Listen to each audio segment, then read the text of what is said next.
नमस्कार साथियों, स्वागत है आप सबका शिवसर पीसीएस क्लास में।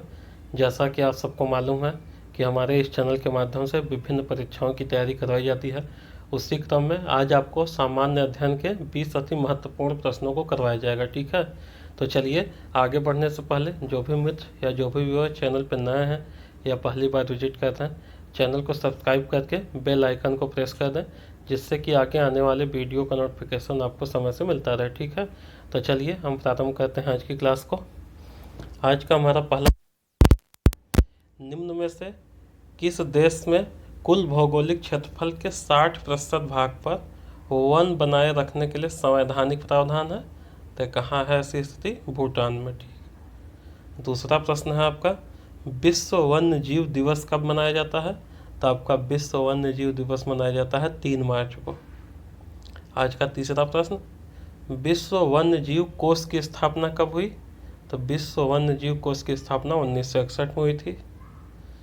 चौथा प्रश्न, राजीव गांधी वन्य जीव संरक्षण पुरस्कार दिया जाता है? तो आपका राजीव गांधी वन्य जीव संरक्षण पुरस्कार किस किस फील्ड में दिया जाता है? ऑप्शन दिया गया है आपका, शैक्षिक तथा शोध संस्थाओं को, वन एवं वन्य जीव अधिकारियों को, वन्य जीव संरक्षकों को। तो तीनों ही फील्ड में दिया जाता है, तो आपका क्या हो जाएगा? उपर्युक्त सभी को। ठीक। पांचवा प्रश्न, national bureau of plant genetic resources स्थित है? तो कहाँ स्थित है? आपका नई दिल्ली में स्थित है national bureau of plant genetic resources, और इसकी स्थापना हुई थी 1977 में। आज का छठा प्रश्न, अपना वन अपना धन योजना किस राज्य सरकार द्वारा शुरू किया गया था? तो अपना वन व अपना धन हिमाचल प्रदेश सरकार द्वारा शुरू किया गया था। आइए 7वें प्रश्न पे चलते हैं। निम्नलिखित पर विचार कीजिए।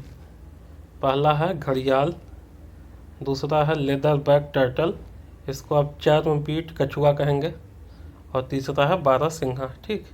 उपर्युक्त में से कौन सा या से संकटापन्न है?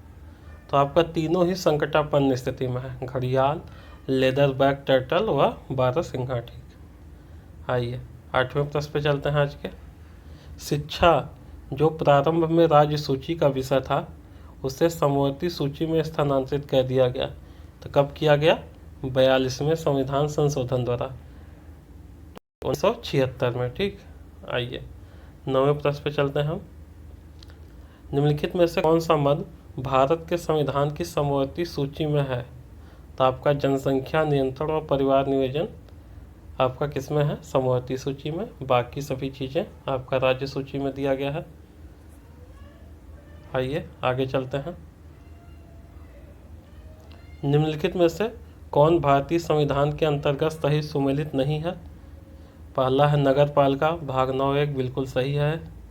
पंचायत 9 ये भी सही है। सहकारी समितियां 9(ख) ये भी सही है। आपका जो अधिकरण भाग 10 दिया गया है गलत है, तो यही ऑप्शन हो जाएगा, क्योंकि पूछा है सुमेलित नहीं है। अब अधिकरण के बारे में देख लीजिए कि अधिकरण दिया कहाँ है। तो आपका अधिकरण भाग 14(क) में दिया गया है। ठीक। और भाग 10 में क्या है? अनुसूचित और अनुसूचित जनजाति क्षेत्र के बारे में है भाग 10 में। आइए आज के 11वें प्रश्न पे चलते हैं हम। निम्नलिखित में से कौन भारत को धर्मनिरपेक्ष राज्य वर्णित करता है? तो संविधान की प्रस्तावना ही भारत को धर्मनिरपेक्ष राज्य वर्णित करता है, और यह शब्द संविधान के 42वें संविधान संशोधन 1976 में जोड़ा गया था। ठीक। आइए आज के 12वें प्रश्न पे चलते हैं। भारतीय संविधान का कौन सा भाग संविधान की आत्मा कहलाता है? तो संविधान की उद्देशिका को ही संविधान की आत्मा कहते हैं। ठीक। आइए 13वें प्रश्न पे चलते हैं। निम्न में से किस वाद में उच्चतम न्यायालय ने धारणा प्रस्तुत किया कि उद्देशिका संविधान का भाग है? तो यह आपका किस वाद में होता हुआ था? बम्बई बनाम यूनियन ऑफ इंडिया वाद में। 14वां प्रश्न, राष्ट्रपति पद्धति में समस्त कार्यपालिका की शक्तियां निहित होती हैं? किसमें? राष्ट्रपति में निहित होती हैं समस्त शक्तियां। ठीक। राष्ट्रपति पद्धति किस जैसे क्या है? जैसे देखिए अमेरिका में राष्ट्रपति पद्धति की शासन है। 15वां प्रश्न, भारत के प्रथम विधि अधिकारी के रूप में कौन जाना जाता है? तो भारत का महान्यायवादी, उसी को क्या कहते हैं? भारत का प्रथम विधि अधिकारी। इसकी नियुक्ति कौन करता है? राष्ट्रपति। आज के 16वें प्रश्न पे चलते हैं। लोकसभा द्वारा विचारार्थ भेजे गए वित्त विधेयक को राज्यसभा कितने दिनों तक, अधिकतम कितने दिनों तक रोके रख सकती है? तो राज्यसभा धन विधेयक को अधिकतम 14 दिनों तक रोक सकती है। यदि 14 दिनों तक वापस नहीं किया तो उसको क्या होता है? पारित मान लिया जाता है। 17वां प्रश्न, बधुआ मजदूर उन्मूलन अधिनियम किस वर्ष में स्थापित किया गया था? तो आपका 1976 में। निम्नलिखित में से कौन सा एक मौलिक अधिकार नहीं है? स्वतंत्रता का अधिकार मौलिक अधिकार है, समानता का अधिकार मौलिक अधिकार है, शोषण के विरुद्ध भी है, संपत्ति का अधिकार मौलिक अधिकार नहीं है। ठीक, पहले आपका शुरुआत में संपत्ति का अधिकार भी मौलिक अधिकार था, लेकिन 44वें संविधान संशोधन के द्वारा 1978 में संपत्ति के अधिकार को मौलिक अधिकार से हटाकर अनुच्छेद 300 क में कानूनी अधिकार के रूप में शामिल कर लिया गया। ठीक, तो अब आपका संपत्ति का अधिकार मौलिक अधिकार न होकर कानूनी अधिकार है। आइए 19वें प्रश्न पे चलते हैं। भारतीय संविधान सभा के प्रथम दिन के अधिवेशन की अध्यक्षता किसने की थी?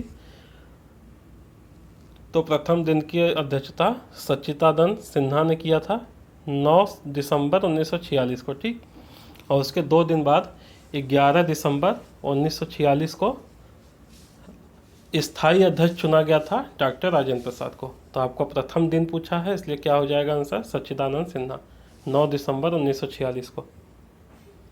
20वां प्रश्न, भारत में वित्तीय आपातकाल की घोषणा आज तक कितनी बार की गई है? तो आपका वित्तीय आपातकाल की घोषणा अभी तक कभी नहीं लागू किया गया है वित्तीय आपातकाल। ठीक, और वित्तीय आपातकाल आपका अनुच्छेद किस में है? अनुच्छेद 360 में। ठीक, तो चलिए यहाँ पे हमारा 20 अति महत्वपूर्ण प्रश्न समाप्त होता है। यदि आप पीसीएस की तैयारी कर रहे हैं और टेस्ट सीरीज ज्वाइन करना चाहते हैं तो श्री सर के पीडीएफ टेस्ट सीरीज में आप भाग ले सकते हैं। उसके थ्रू आपको 25 सामान्य अध्ययन के पेपर का टेस्ट करवाया जाएगा और 5 करंट अफेयर्स का टेस्ट अलग से करवाया जाएगा। ठीक है, और इसके बारे में अगर अधिक जानकारी लेना चाहते हैं तो हमारे दिए गए इस नंबर पे 8318121793 पे कॉल करके आप जानकारी ले सकते हैं। ठीक, तो चलिए मित्रों, आज के लिए बस इतना ही। मिलते हैं आप लोगों से अगले वीडियो में, तब तक के लिए धन्यवाद।